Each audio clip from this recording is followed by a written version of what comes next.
প্রতিবেশী মিয়ানমারের সঙ্গে বাংলাদেশের কূটনৈতিক সম্পর্ক একেবারেই তলানিতে।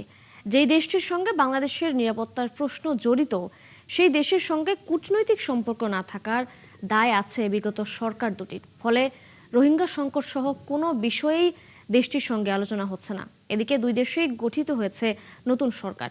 কূটনীতিকরা বলছেন, প্রধানমন্ত্রী তারেক রহমানের নেতৃত্বাধীন সরকারের সঙ্গে মিয়ানমারের সম্পর্ক শুরু করার সুযোগ সামনে এসেছে। রিপোর্ট সুফিয়ান ফারাবির। প্রতিবেশী মিয়ানমারের সঙ্গে 2008 সাল থেকে কূটনৈতিক সম্পর্ক ধীরে ধীরে কমতে থাকে, যা এখন তলানিতে ঠেকেছে।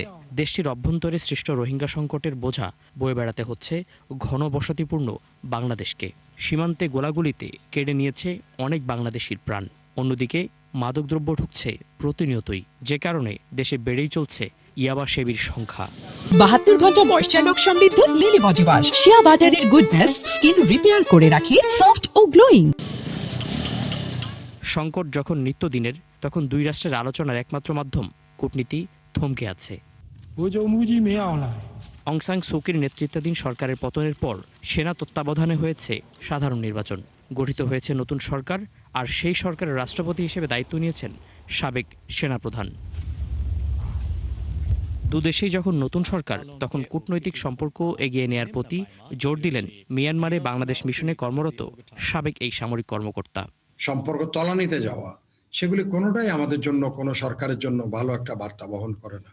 সুতরাং সেখান থেকে পরিত্রাণ পেতে আমার মনে হয় যে সরকার আপ্রাণ চেষ্টা করবে যে কিভাবে প্রতিবেশী দেশ, বিশেষ করে মিয়ানমারের সাথে, তো আমাদের ফার্স্ট অবজেক্টিভ সে হওয়া উচিত মিয়ানমারের সাথে সম্পর্ক উন্নয়ন করে রোহিঙ্গাদের ফেরত পাঠানো।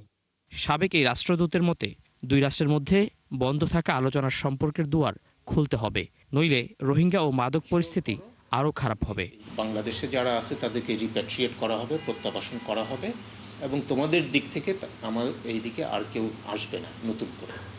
এইটার জন্য আমাকে কি করতে হবে বলো, মানে অ্যাজ রাষ্ট্র বাংলাদেশকে কি করতে হবে এটা বলো, আমরা সেটা করার জন্য প্রস্তুত। তার মধ্যে রোহিঙ্গাদের বিষয়ে অতীতে বাংলাদেশ সরকার নিজেদের অবস্থান সুস্পষ্ট করতে ব্যর্থ হয়েছে। হ্যাঁ, যে আমাদের একটা সরকার প্রধানকে নোবেল পুরস্কার দিতে হবে, সো এদেরকে আসতে দাও, এটা বললে তো তখন হবে না। 2009 কিন্তু আসতে দেওয়া হয় নাই। তখন ওরা নদী পথে মালয়েশিয়া যাওয়ার চেষ্টা করেছিল এবং ডুবে মরছে। ইন্টারিম গভর্নমেন্টের সময়ও আপনি রোহিঙ্গাদেরকে সৌদি আরবে বাংলাদেশি পাসপোর্ট দিচ্ছেন।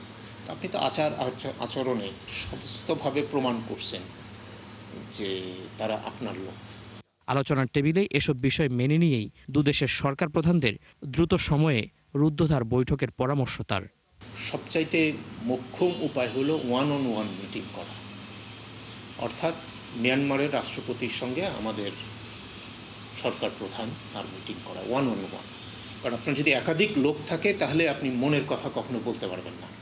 সেই বৈঠক কূটনৈতিক সম্পর্কের নবসূচনা ও সংকট মোকাবেলার পথ দেখাতে পারে। সুফিয়ান ফারাবি, ৭১, ঢাকা।